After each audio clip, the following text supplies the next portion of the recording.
I'm looking forward to our next guest. He went behind bars in 1994. He spent 25 years behind bars and he was released in August of 2019.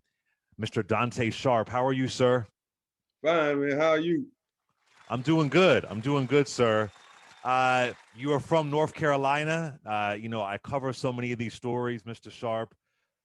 North Carolina and Pennsylvania, they have a really terrible history. It's really disturbing. So I'm so happy you are sharing your story. I always start here, Mr. Sharp.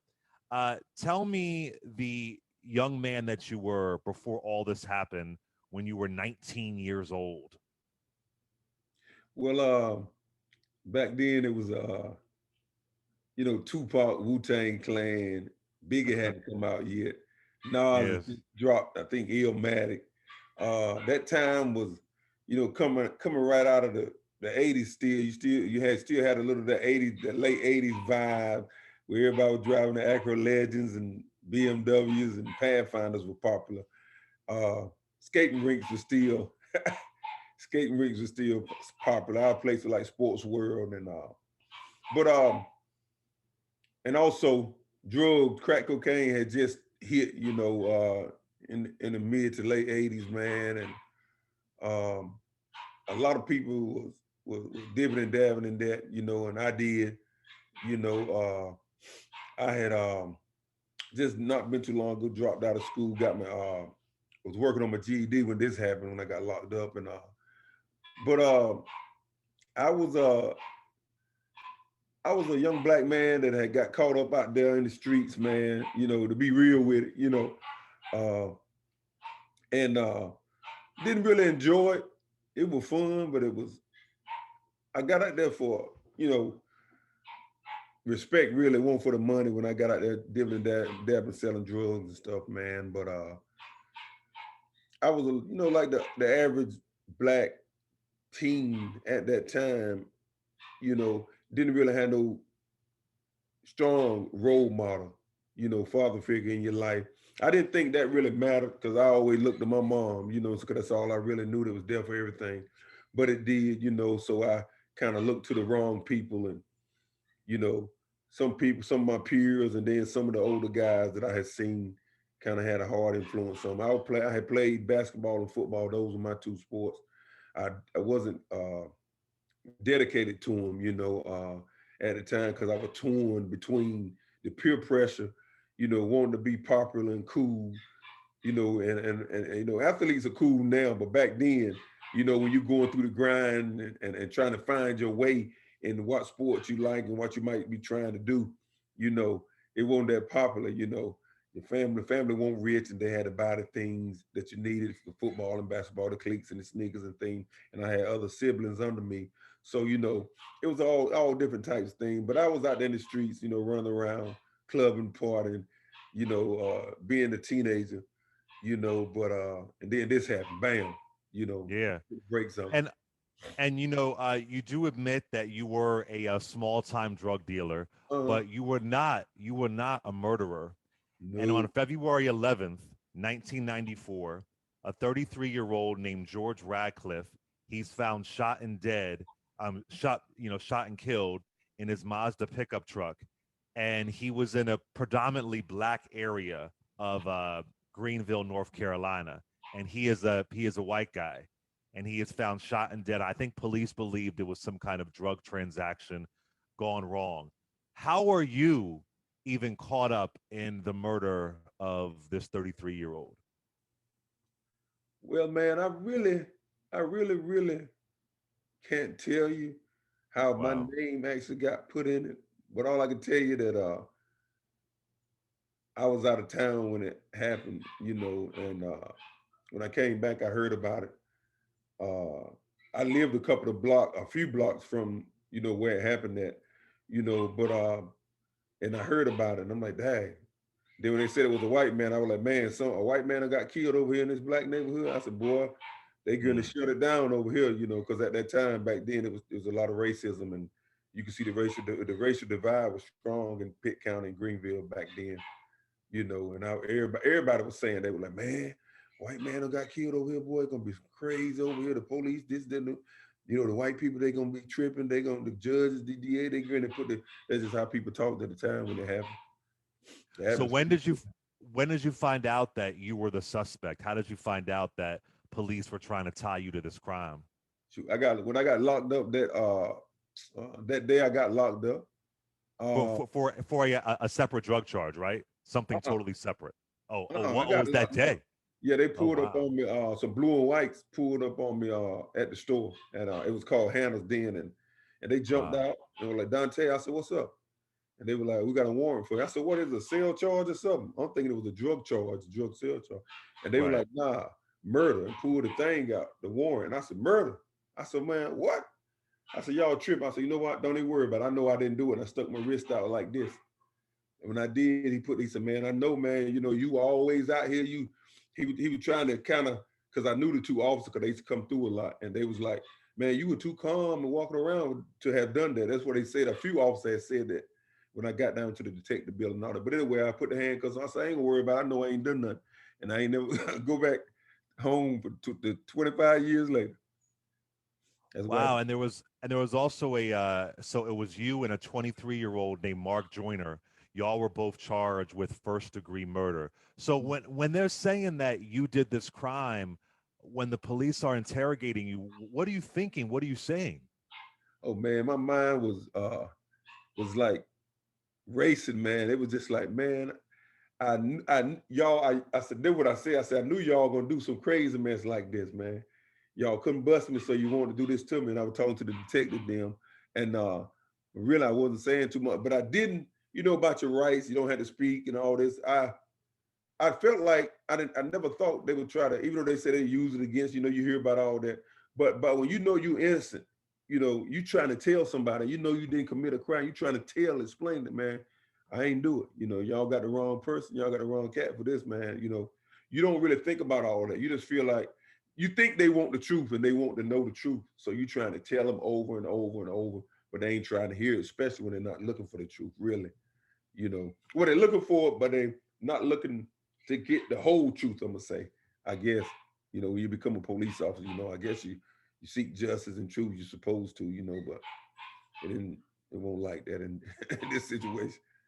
And did you feel like they were much more aggressive because a white man Oh was yeah, shot in a black neighborhood? oh yeah. Oh, they shut the neighborhood down. Man, you couldn't even walk down the street. If me and you were walking down the street and we stopped, just to, you might have dropped something and pick it up, and they seen you stop, they will pull up on you, put you up on the car, and just try to scare you, and then turn around and just to ask you about that. It was two other murders that had happened around that time, and they didn't treat them. They were black guys, and they wasn't treated like that.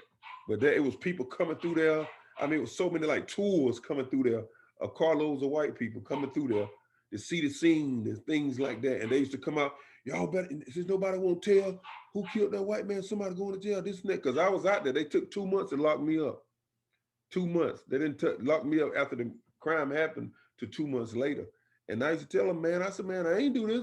I don't know nothing about that. I want you out here. That's what over the time. And then that day they locked me up, Mm. you know, but it was How did crazy. how does your family react when they see you 2 months later being locked up for this? Sharp went out in the community, tried to find out what was going on, angry, hurt, you know, all kinds of emotions, especially my mother and my brother, them too. All my family came and kind of went through the neighborhood and tried to find out things, see what was going on. Went to the DA office, police office. They would turn away. They were told this, and now everybody want to say something, but nobody want to say no when it happened. That's what they were being told. Friends, people in the neighborhood were trying to tell them that I didn't do it. I won't out there, but then it was so much, man. It was so much Wow. chaos Wow. for real. Wow. So when you go to the trial, first of all, how long does it take for you to go to trial? And are you thinking when you're in the trial, okay, the truth is going to come out? You know, they have to see there's no evidence. So tell me about that process. Well, I stayed in the county jail for like 16 months. I want to say Mm. 16 months. And yeah, that was hectic too. You know, the not knowing, just sitting and waiting and trying to prove you're innocent while you're sitting in that county jail. But going to court and sitting in trial, man, I'm just like, I'm still in shock and can't believe that it happened to me. You know, that I'm sitting in this courtroom, and at the time, like I told you, the racial divide was strong then. It was real strong then, and I just felt like going through my mind was like, man, me and my family and everybody, like they white people get ready to railroad me. That's just how it was. That's the whole mindset of people of color, black people in Pitt County and Greenville. That's the mindset.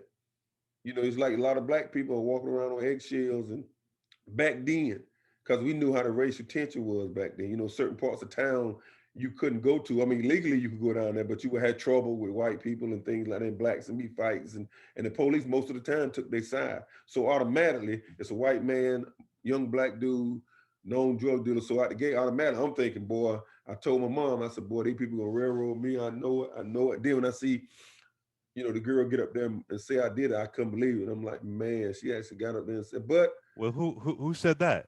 Uh, uh, didn't they force Charlie, somebody, a young girl? yeah, yeah, yeah, They forced her to say, and didn't they threaten to lock up her mother if she yeah. didn't And say? told her she'll go to That jail. They is brought her in the courtroom in handcuffs. that is Young girl heartbreaking. had her in handcuffs. She wasn't even gonna come.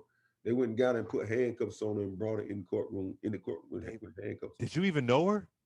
Yeah, she used to run through the neighborhood real kind of uh a lot. She lived in the neighborhood.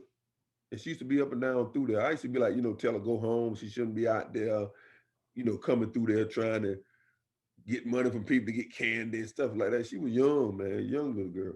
And what are you thinking when you're seeing her up there saying that you're the murderer? Yeah, I was shocked. I was angry, but I was shocked. I was kind of still surprised, and I was like, man, they actually doing this, man. It's actually happened. You know what I'm saying? When I was sitting there in the courtroom at the time, and I couldn't believe when she actually said it in the courtroom. But she was, uh, I don't really fault her because to me she was manipulated. That Yeah. young and they say she has mental problems and things like that. So I don't know. She's been to the mental institution at the hospital and things. Like had a lot of family problem things like that, and real young and emotionally scarred. So you know, but it was just shocking to see her get up there. And I never did nothing to this girl. Why was she, you know? And it was like shocking, man. You know. I hear this story over and over, Mr. Sharp, of there people being forced to testify against someone because they threaten people because they're poor, they're black, they threaten them. So it's just it's terrifying. It could happen to any of us. Yeah. I'm from West Philly. It could Oh have yeah. it could happen to any of us. Was it an all white jury? Nah. Mm, It was I can't remember the exact ratio, but it was a few blacks up there. But like I mm. say too, the mentality of the blacks in that neighborhood in that county and city at the time, man, was, it's because one of the jurors had actually come out and said she couldn't make a ruling because she knew the girl and knew how troubled she was, and she had some trouble with her and things like that. But the judge, she was kind of intimidated by the judge a little bit too, because he kind of snapped at her a little bit, kind of.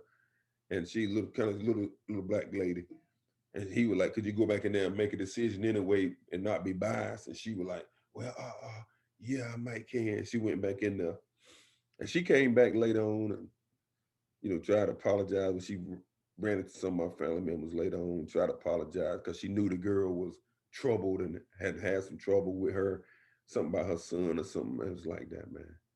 You know, Wow. So you are charged along with Mark Joyner. You were charged with life in prison. yeah, Life in sentenced to prison. life. 20 to life. I was sentenced to 20 to life. Class Mm, A life. Where in prison it's really called a Class A life sentence. You got to do mm. you got to do 20 years mandatory before you are eligible for parole. At Now first, I I had no parole. At first, I had no parole. I had on my card. On the card, they put time on your time on your card back then, and it said natural life. That means you die in prison. At first, now I ask this often, and it's just so at this point, you're 20 years old. You've been behind bars since you're 19. What how are you just getting? Are you afraid? Are you terrified? You know, you think of violence when you think of behind bars. Not only the inmates, but the correctional officers. Like, how are you dealing with just the fear of being a young man and your life indefinitely behind bars? How are you getting by day?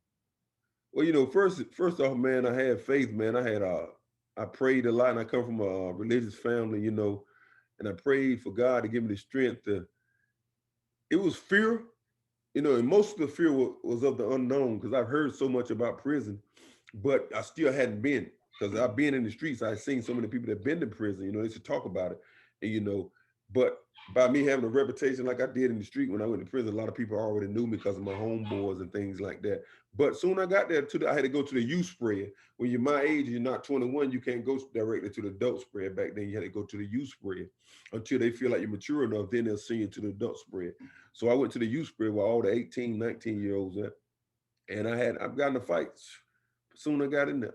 Soon I got there. And that's how my mentality was. I had to but I fought not to go in there and let the life sentence rule me and cause me to do what I don't want to do. And that was the hardest struggle the whole time in there. It's not let the life sentence uh be my master, and be like, you ain't never getting out because in a sense, life sentence speak to you. You be like, yo, I got a life sentence anyway. Soon as something happens, that's the first thing come to your mind. I ain't never getting out nowhere. You hear guys say that all the time. I seen guys say that and then go stab somebody. I seen guys that ain't done nothing, been down, laid down, but soon as they get in a bad situation, they let the time win out. And before you know it, man, they done things. And I got in a few scuffles and fights in them. I let go. I held back a little bit. I cried, a lot of time, prayed a lot. I got in the Bible. I went to school. You have to do something with that time the people gave you, whether it's life or what. But when you got a life sentence, it's different. It's like you're looking down a dark tunnel with no end. And then when you come up for parole for the first time after 20 years, you might have a little pinprick. You might, but it still don't mean because you come up to 20 after you done 20 years on a class A life like I have, you get turned down 9 times out of 10 the first time. Then you got to wait 3 more years before you come up again. And I think they're trying to make it 5 more years before you come up again or something like that now. So, you be done a lot of time before you come up from a road 2 or 3 times. You know, I still And talk how? to guys that's done 30 years and been in there since they were 15 with life sentences, Mm. 15, And things like how was your mother affected by her child being behind bars like this wrongfully? Oh man, man, man. I really didn't see it when I was in business. I seen glimpses of it when she used to come visit me. Cause she probably didn't miss 3 or 4 visits, 5 visits, the whole 25, almost 26 years I was locked up. She didn't miss, she came all the time. And that's what helped me to stay out of trouble and not let the life sentence control me and things like that. But I really didn't see how much it affected her a lot until since I've been home this last over a year and a half that I've been home. Now I'm seeing how it affected not only my mother but my younger brother because they were little boys when I went to prison, and it affected my relationship with all my family.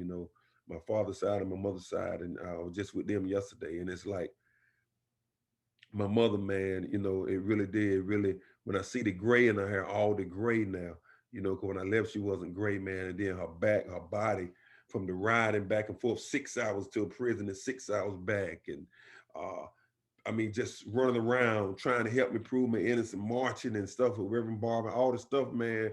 It took a toll on her, riding cars and back and forth to all the prisons, and just the stress of me being in there and me calling her sometimes crying and angry and ready to do something, man, because it's hard. It's hard to do right up in there, you know. But I really see it now, man. It made me cry sometimes when I see it and I think about I was just home for Mother's Day and I was like looking at her and I see her grunting and getting up and it's like, and I missed all the in between years and I'm just coming back when she's real gray. I'm used to see a vibrant mama because she was like 36 when I went to prison. Now she's Mm, gonna be 65, and I see it now.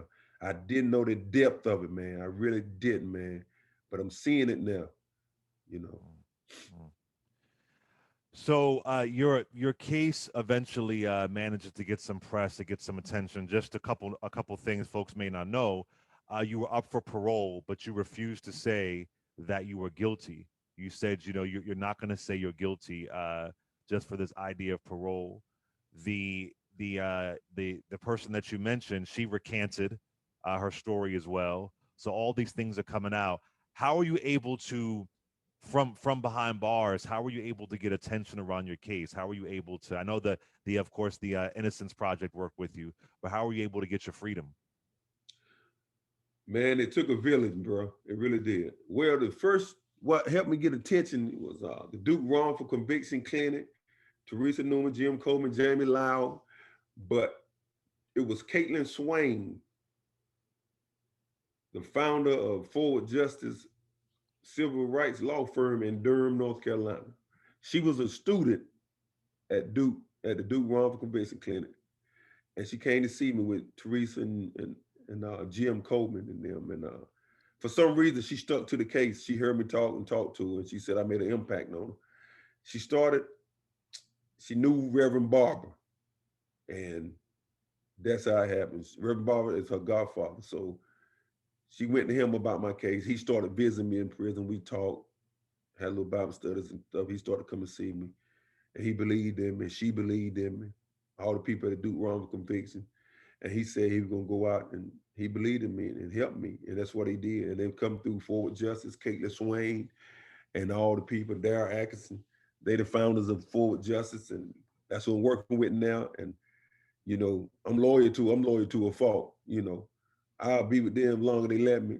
They help me, they're helping me now. They still helping me since I've been out. But that's how I got, you know, started getting on the news and the newspaper more. I had to get somebody. And Caitlin Swain, I believe we're all ordained, though. I really do, because how we all love each other like family now. Because Caitlin then was on my case. Caitlin been on my with me for probably way over about going on 12, 13 years now, probably 11, 12 years, and that's how, and she just went out tired, man. She went out, man, wouldn't rest, man. She said she won't go rest, her and Teresa Newman and the wrongful conviction, Duke wrongful conviction clinic, all of the professors, Jamie Lau and Jim Coben and all of them, man, and everybody at Forward Justice, people went out, and other people, different churches, people I didn't know. It took a lot of people. Man, it was 90-something-year-old lady marching every time they march and in the wheelchair and everything, man. It took a lot of people, brother. But Reverend Barber brought most of the light. He brought a lot of Yes, you light did. ways because of his, notoriety, so to speak. And what did they prove? How did they prove that you were innocent? What were some of the facts out there that made them have to overturn your conviction? Well, Charlene testimony didn't line up with the autopsy report. That Mm, was mainly it. But my I feel like, and we felt like they had done proved my innocence years ago. But the system, the way it's set up, the way the system is set up, you really had to prove almost 100%. It had to be something so to get a case overturned. What I learned, it really has to be set up like that. Cause I guess you the bad guy, so you got to fight the hardest. If you say you innocent, you got to fight the hardest to get over that wall. Your wall higher than everybody else's. Uh, Once you get convicted by a jury, especially, it's like, man, you got to go through all the courts. I went up and down through all the courts. Charlene been recanted. She recanted in 1995. Matter of fact, she mm, recanted a couple of days after I went to after got sentenced. After I went to right. prison, you know. So that was the main thing when I went into MAR. She her testimony didn't line up, with the way that the autopsy report said the man was killed. Because they don't want to admit that they were wrong. And of Yeah. course, nobody pays. No prosecutors pay for it. No DAs pay for it. No horrible, public defenders pay for it. Nobody, is none of that. They don't want to admit how terrible they were. So you're released in August 2019. Now you're exonerated, but you have not received a pardon of innocence from Governor Roy Cooper, who was the governor of North Carolina, who tweeted back on May 31st that Black Lives Matter. Yet I have yet to see that from him when it comes to folks like yourself. When it comes to Ronnie Long, he waited way too long to really pardon Ronnie Long. So, what are your thoughts on this? That right now, and also to be clear, they took away 25 years of your life. The state of North Carolina only offers $750,000. That's the max for compensation, but you can't even get that because you don't have a pardon from the governor of North Carolina. What are your thoughts on that? That you're still asking for this when it's clear that you were an innocent man? Well, my thoughts is just like Ronnie Long and a lot of other guys that might not get to speak because it's still a lot. It's a guy named Ray Finch that did as much time as Ronnie Long. He waiting. He came out of prison. You might have seen him in a wheelchair, and the lawyers then were pushing him. And I was locked up with him at Bund. He's like 89 or something. 80. He can't even hardly see, walk, or nothing. And he need one. Wow. Just probably for Wow. medical bill. It's a few more guys. I can't name them all, but it's a few more. But anyway, uh, yeah, I lost train of thought right there. What I'm good to say. No, just how you One feel of my about partners, the governor. yeah. Yeah. Uh, it's so much I want to say. I'm gonna put it in a nutshell. Well, this how I see it now. With my partner and see, sometimes I hated that it's in a man hand. I think it should be automatic, like a lot of other states. Once you fight to get your innocence proved, to get exonerated, it should be automatic. There's a few other states that do that. There's automatic compensation. I think they should take it out of man hand. Because when you put things in our hand and a man hand, mankind, they tend to let pride, ego, all kinds of things, hurt feelings, anger, all kinds of things, negative emotion get involved. Then they want to know that you right, but still not do what's right. So I think they believe that they're giving me something. I earned that. Me, Ronnie Long, and anybody else that fought for their innocence, to prove their innocence the right way, according to the laws and the way that they set it up. You got to go file MARs and all they go to the federal court and all these different levels of the court, Supreme Court if you have to, Fourth Circuit Court of Appeal. If you fight to go through all these court systems and to file all these motions and prove your innocence and get exonerated in a courtroom or however way you come out of it, as long as you've been exonerated, I think it should be automatic. You're not giving me nothing. We earned that. We playing the game according to your rules, according to the laws that you set in place, according to the plan that they put in. Okay, if we convict somebody and they go to prison, they can get an automatic appeal. Okay, if I go through all of the steps to reach that goal and do what you tell me to do, you put to honor this other side. But they left it to where the man will is involved, the governor. He can say yes or no, instead of letting it be mandatory that if a man fight by the rules, he should get what come according to the rules because he fought by the rules. He fought right. He played the game right. And that's what all us did. We went and filed motions. We're not asking for no handout or nothing like that. We earned it. We fought by the rules. But then when you get to the end of it, prove your innocence, get exonerated, you still got to go and sit before another man like you do with a judge, the district attorney. And it's like when a human being will get involved when they can say yes or no. It's like, that's when you're in trouble. I think it should be mandatory. I think it should take it out of all in any state that doesn't have automatic compensation after a person is exonerated. I think they should legislate to make it where it's mandatory. Because when you get out, man, most of us don't have nothing. Most of our families, if they did have anything, they spent everything sending us money to survive on in there, paying lawyers, trying to do all the other things, traveling back and forth to see us, and so many other things. It's a lot of people, man, that I want to help. It's a lot of organizations that I want to help and give back to that I know are legitimately fighting to get people free, to change the system, to help make the system better, and probably eradicate parts of the system, get rid of parts of the system, but there's some good places, good organizations out there, and I want to support them. I want to do my own little thing. I'm already doing it now, thanks to Forward Justice. Some things I'm doing, but that's how I see it, man. Automatic. It should be automatic, and $750,000 cap shouldn't be up there. Yeah, that's It insane. should be $750,000 a year. They should want to add something. You got it 50,000. Take that 700 and add that to the 50,000 a year and make it 750,000 a year, and that still ain't enough. Because of the mental anguish you put the person through, the man or woman through, the family, the community suffered too. Because everybody in the community, the community, that person made up part of that computer, whether good or bad, still made up part of that community. And the community has suffered a lot. and especially the black community already, man, because that's who is mostly impacted. Most of the exonerees, the people that I've seen, most of them now, were people of color. Were people of color, man, you know. So we suffer the most in that category. You know, that's one of the categories anyway. You know, but like I say, it should be automatic. Take that 700 off that 750 and put that matter of fact, take the whole 750 and put it over there and make it $800,000 a year. That's how real it is. That's how serious it is. It should be $1 million a year for every year you're locked up.